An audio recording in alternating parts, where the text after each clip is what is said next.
সুপ্রিয় দর্শক আসসালামু আলাইকুম, কেমন আছেন আপনারা? নিশ্চয়ই ভালো আছেন। আজকের ভিডিওতে আপনাদের সবাইকে স্বাগত জানাচ্ছি। আজকে আমি আপনাদের সাথে আলোচনা করব সামনেই যাদের ডেলিভারি ডেট তাদের জন্য আজকের ভিডিওটা খুবই গুরুত্বপূর্ণ, কারণ এখানে আমি আপনাদের সাথে অনেকগুলো জরুরি ইনফরমেশন শেয়ার করব। তাহলে চলুন মূল ভিডিওতে যাওয়া যাক। বাই দ্য ওয়ে, মূল ভিডিওতে যাওয়ার আগে একটা কথা বলি, আমি আমার চ্যানেলে pregnancy related, specially normal delivery related অনেক ইম্পর্টেন্ট তথ্য ভিডিও আকারে শেয়ার করে থাকি। এই তথ্যগুলো আমার পার্সোনাল এক্সপেরিয়েন্স ও আমার ডক্টরের সাজেশন থেকে নেওয়া। তাই আমার চ্যানেলটিকে যদি একবার আপনারা ভিজিট করেন তাহলে আপনারা আপনাদের প্রশ্নাতীত মনের অনেক প্রশ্নের উত্তর পেয়ে যেতে পারেন। আমন্ত্রণ জানাবো আমার চ্যানেলটিকে একবার ভিজিট করে দেখার জন্য। এবারে চলুন মূল আলোচনায় যাওয়া যাক। আমি শুরুতেই বলেছি আজকে আলোচনা করব সামনেই যাদের ডেলিভারি ডেট তাদের জন্য আজকের ভিডিওটা ভীষণ স্পেশাল, কারণ আজকে আমি আপনাদের সাথে অনেকগুলো জরুরি ইনফরমেশান শেয়ার করতে যাচ্ছি। দেখুন, গর্ভাবস্থায় নবম মাস বা 36 সপ্তাহ হচ্ছে ডেলিভারির আদর্শ সময়। নবম মাস বা 36 সপ্তাহের শুরুতেও আপনার ডেলিভারিটা হয়ে যেতে পারে, মাঝামাঝিতেও হতে পারে, শেষেও হতে পারে। সেটা আসলে নির্ভর করছে লাস্ট চেক আপের ওপরে। আপনি যখন সর্বশেষ চেক আপটা করাবেন নবম মাস বা 36 সপ্তাহে, তখনই একটা ফাইনাল সেটেলমেন্ট এসে যাবে যে আপনার ডেলিভারিটা কি নর্মালে হবে নাকি সিজারে হবে। যদি দেখেন যে রিপোর্টে সব কিছু ঠিক আছে, বাচ্চার পানি, পজিশন, প্লাসেন্টা, ওজন, বাচ্চা সার্বিকভাবে সুস্থ আছে, গর্ভকালীন ব্যথা কষ্টগুলো বাদ দিয়ে আপনিও মোটামুটি সুস্থ আছেন সার্বিকভাবে, তাহলে ইনশাল্লাহ ধরে নিতে পারেন যে ডেলিভারিটা নর্মালেই হতে যাচ্ছে। আর যদি কোনো সমস্যা থাকে, যেমন ধরুন বাচ্চার পজিশন উল্টো আছে, অথবা বাচ্চার ওজন কম আছে, অথবা গর্ভের পানি কম আছে, বাচ্চার গলায় নাড়ি পেঁচানো আছে, বা আপনার ডায়াবেটিস আছে, বা আপনার হাই ব্লাড প্রেশারের সমস্যা আছে ইত্যাদি যদি কোনো সমস্যা থাকে, তখন সেক্ষেত্রে সিজারের প্রয়োজন হবে। আপনার ডাক্তার সেটা আপনাকে বলে দেবে। সিজারের ক্ষেত্রে এক একজন মানুষের এক এক সময় সিজার করাতে হয়, কেননা যেহেতু আমাদের এক একজনের বডির স্ট্রাকচার এক এক রকম, বাচ্চাদের ম্যাচিউরিটির স্ট্রাকচার এক এক রকম, সেই জন্য আসলে ডাক্তারই চেক আপ করে ভালো বলতে পারবে যে কবে, কোন দিন, কোন সময় আপনার সিজার করালে সুবিধা হবে বা ভালো হবে। সে মতে ডাক্তার আপনাকে একটা ডেট দিয়ে দেবে, সেই ডেট অনুযায়ী সিজারটা যদি করিয়ে নেন তাহলে ইনশাল্লাহ আপনার জন্যই সবথেকে ভালো হবে, বাচ্চার জন্য ভালো হবে। এবারে আসি নর্মাল ডেলিভারির কথায়। যেহেতু নর্মাল ডেলিভারি একটা প্রাকৃতিক পদ্ধতি, এখানে জোর করে ডাক্তার দিয়ে টানা হ্যাচড়া করে কোনো মতেই কিছু সম্ভব নয়। সেই জন্য নর্মাল ডেলিভারির জন্য আপনাকে অপেক্ষা করতে হবে। আর অবশ্যই শুধু মুখে মুখে অপেক্ষা বললে হবে না, এটার জন্য আপনাকে ধৈর্য ধরে যথেষ্ট অপেক্ষা করার মানসিকতা রাখতে হবে। নর্মাল ডেলিভারিতে যদি আসলে কষ্ট বলতে কিছু বোঝায় তাহলে এই যে অপেক্ষাটুকুই হচ্ছে এখানে কষ্ট। অপেক্ষা মানে হলো কবে আপনার নর্মাল ডেলিভারি প্রক্রিয়াটা শুরু হবে, এই শুরু হওয়ার জন্য যে অপেক্ষাটা, এখানে এতটুকুই হচ্ছে কষ্ট। যেহেতু আমরা সবাই জানি যে নর্মাল ডেলিভারিটা সিজারের তুলনায় ভালো, তাই অবশ্যই ভালো কিছু পেতে হলে একটু ধৈর্য ধরতে হয়, একটু কষ্ট করতে হয়। আর এখানে সময় নেওয়াটাই হলো মূলত কষ্টের বিষয়। এটাকে একটু ধৈর্য ধরে সহ্য করে নেবেন আপনার নিজের ভালোর জন্যই। নবম মাসে সর্বশেষ চেক আপটা করানোর পাশাপাশি আরেকটা কাজ অবশ্যই করবেন, সেটা হচ্ছে আপনার হসপিটাল ব্যাগটা গুছিয়ে রাখবেন এবং শারীরিক, মানসিক, আর্থিক সব ধরনের প্রস্তুতি নিয়ে রাখবেন। এতেই যে সুবিধাটা হবে, যে কোনো সময় যে কোনো মুহূর্তে যখন আপনার ডেলিভারি প্রক্রিয়া শুরু হবে, অথবা সিজারের ক্ষেত্রে অনেক সময় অনেককে ডাক্তার বলে যে আপনি আজকেই ভর্তি হয়ে যান, আপনার আজকে বিকালেই সিজার করাতে হবে, এই সিচুয়েশন এরকম। তখন যদি এরকম পরিস্থিতি তৈরি হয় তাহলে আপনি দ্রুত হসপিটাল ব্যাগটাকে নিয়ে চলে যেতে পারবেন, হসপিটালে অ্যাডমিট হতে পারবেন। এর পরবর্তীতে যা যা করণীয় সব তো ডাক্তাররাই করবে। হসপিটাল ব্যাগ গুছানোর একটা বাড়তি যে ঝামেলা সেটা আপনার থাকবে না।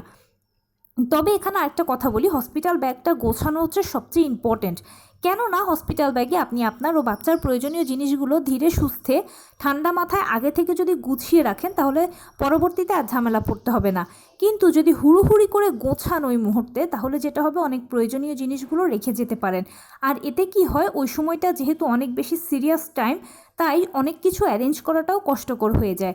সেজন্য সবথেকে বেশি ভালো কাজ হচ্ছে আপনি এখনই আগে ঠান্ডা মাথায় হসপিটাল ব্যাগটা গুছিয়ে রাখুন এবং শারীরিক, মানসিক, আর্থিক তিনভাবেই প্রস্তুতি নিয়ে নিন। নর্মাল ডেলিভারি বলুন বা সিজার বলুন, ডেলিভারি মানেই হচ্ছে মানসিক প্রস্তুতি। যার মানসিক জোর যত ভালো থাকবে, প্রিপারেশন যত ভালো থাকবে, ততই দেখবেন যে ডেলিভারি প্রক্রিয়াটা সহজ হয়ে যায়। এবার সেটা নর্মাল হোক অথবা সিজার হোক, তাই অবশ্যই মানসিকভাবে প্রস্তুতি রাখবেন। নিজেকে সবসময় নিজেই সাহস দেবেন যে আমার ডেলিভারিটা নর্মালে হোক বা সিজারে হোক, আমি দুটোকে উইলিংলি মেনে নেব। আমি মা, আমার সন্তানের ভালোর জন্য বা সন্তানের জন্য আমাকে এটা মেনে নিতেই হবে। এভাবে নিজেকে নিজে সবসময় সাহস দেবেন, দেখবেন তাহলে আর কোনো কিছুতে আপনার ভয় লাগবে না। আরেকটা কথা হচ্ছে কি, 10 জনে 10 কথা বলবে, সিদ্ধান্ত আপনার একার। একই সময় হয় কি, অনেকেই অনেক কথা বলে, অনেক পজিটিভ অনেক নেগেটিভ কথা শুনতে পাবেন।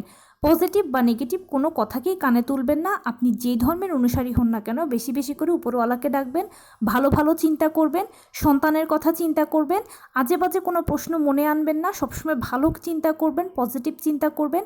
এতেই দেখবেন যে অনেক বেশি জোর পাবেন। নর্মাল ডেলিভারির কথায় যদি বলি, তাহলে আপনাকে এ সময় ডাক্তার যে ইডিডি বা এক্সপেক্টেড ডেলিভারি ডেটটা দেবে, সেই ডেটে আপনার ডেলিভারিটা যদি না হয়, তাহলে অনেকে কি করে, ঘাবড়ে যায়। ঘাবড়ানোর কোনো কারণ নেই। ওই সম্ভাব্য তারিখে যদি ডেলিভারি না হয়, তাহলে আপনি আবার ডাক্তারের কাছে যাবেন।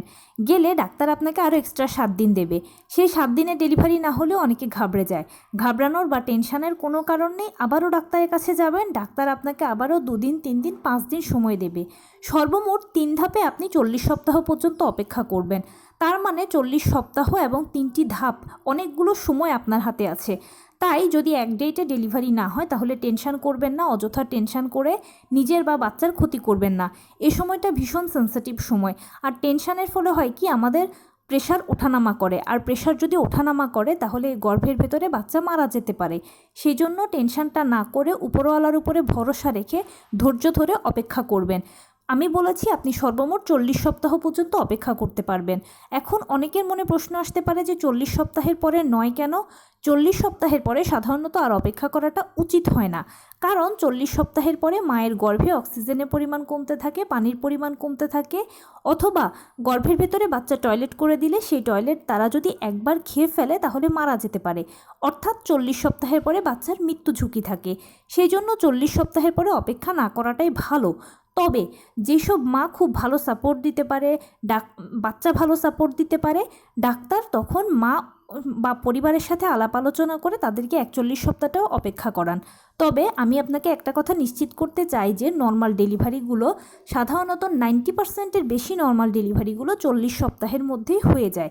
তাই আপনাকে সম্ভাব্য সময় 40 সপ্তাহই মনে মনে ধরে রাখতে হবে। 41 সপ্তাহের কথা চিন্তা না করলেই ভালো।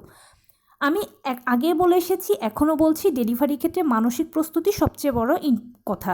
আপনি সবসময় মানসিকভাবে নিজেকে শক্ত রাখবেন, বিশেষ করে নর্মাল ডেলিভারির ক্ষেত্রে। আমি বারবার নর্মাল ডেলিভারির কথা এই জন্য বলছি, কারণ সিজারটা হচ্ছে প্রিপ্ল্যান। ডাক্তার বলে দেবে অমুক দিনের অমুক তারিখে সিজার হবে, আপনি সে মতে গিয়ে সিজার করিয়ে ফেলতে পারবেন। কিন্তু যেহেতু নর্মাল ডেলিভারিটা অপেক্ষার বিষয়, তাই এখানে এই অপেক্ষা করতে করতে অনেকে টেনশন করে, অধৈর্য হয়ে যায়, বিরক্ত হয়ে যায়। আপনাদের যেন এই ধরনের কোনো সিচুয়েশন তৈরি না হয়, তাই আমি বারবারই নর্মাল ডেলিভারির কথা বলছি। নর্মাল ডেলিভারিতে যেটা হয় সেটা হচ্ছে, মায়েরা অপেক্ষা করতে করতে ভাবেন, অনেকে ভাবেন, বিশেষ করে নতুন মায়েরা ভাবেন এই কথাগুলো, যে আচ্ছা নর্মাল ডেলিভারির জন্য তো পেইন প্রয়োজন আছে, এখন দেখা যাক কী করলে আমার ভালো পেইন আসবে বা কীভাবে আমার লেবার পেইনটা উঠবে। এই ভাবনা থেকে অনেকে বিভিন্ন কিছু কৌশল, টিপস, টোটকা শুনতে পায় বা শোনার চেষ্টা করে বা জানতে পারেন। এখন আপনি এই টিপস টোটকাগুলো শোনার পরে আপনার মনে হতে পারে যে আচ্ছা আমি একটু অ্যাপ্লাই করে দেখি। কিন্তু একটা কথা মনে রাখবেন যে ভালোর ক্রেডিটটা সবাই নেবে, মন্দের দায়টা কেউ নেবে না।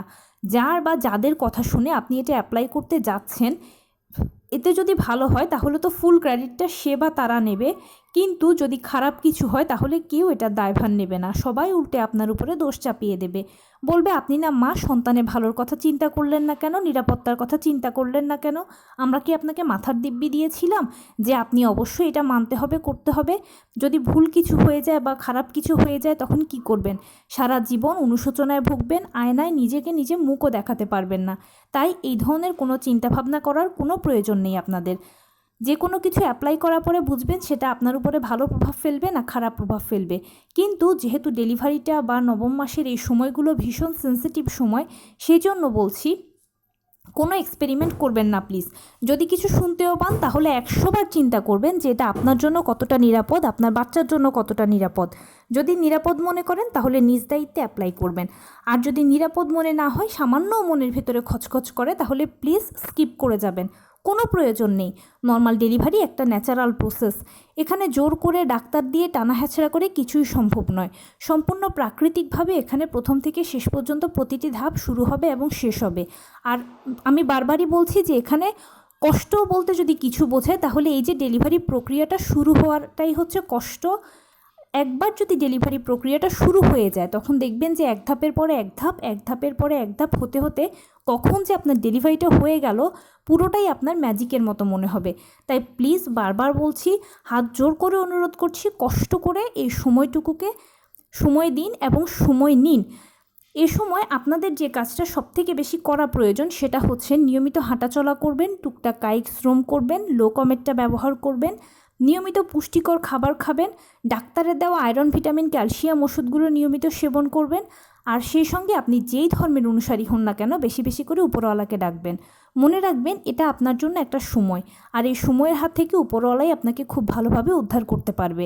সেই জন্য বেশি বেশি করে উপরওয়ালাকে ডাকবেন, আর ভালো মন্দ সব কিছু ডাক্তারের সাথে শেয়ার করবেন। তাহলেই দেখবেন এভাবে করে আপনার সময়টা যখন পার হয়ে যাবে তখন নির্দিষ্ট সময় আপনার জরায়ু মুখ খুলবে, ডেলিভারি হয়ে যাবে, আপনার কোনো কষ্টও হবে না। তো এই ছিল আজকের ভিডিও। কেমন লাগলো বলুন? যদি ভালো লেগে থাকে ও হেল্পফুল হয়ে থাকে তাহলে প্লিজ লাইক, কমেন্ট, শেয়ার করতে একদম ভুলবেন না। আর সেই সাথে আমার চ্যানেলটিকে সাবস্ক্রাইব করার বিনীত অনুরোধ রইল। পাশে থাকা বেল আইকনটি ক্লিক করে দেবেন যেন আমি ভিডিও আপলোড করার সাথে সাথে আপনারা নোটিফিকেশান পেয়ে যান। যদি কোনো প্রশ্ন থাকে কমেন্টসে জানাবেন, আমি রিপ্লাই দেব। প্লাস যদি কোনো পরামর্শ থাকে যে কোন বিষয়ের উপরে ভিডিও বানালে আপনারা উপকৃত হবেন সেটাও জানাবেন। আমি আপনাদের পছন্দে সর্বোচ্চ প্রায়োরিটি দেব। ভালো থাকবেন, সুস্থ থাকবেন। আসসালামু আলাইকুম।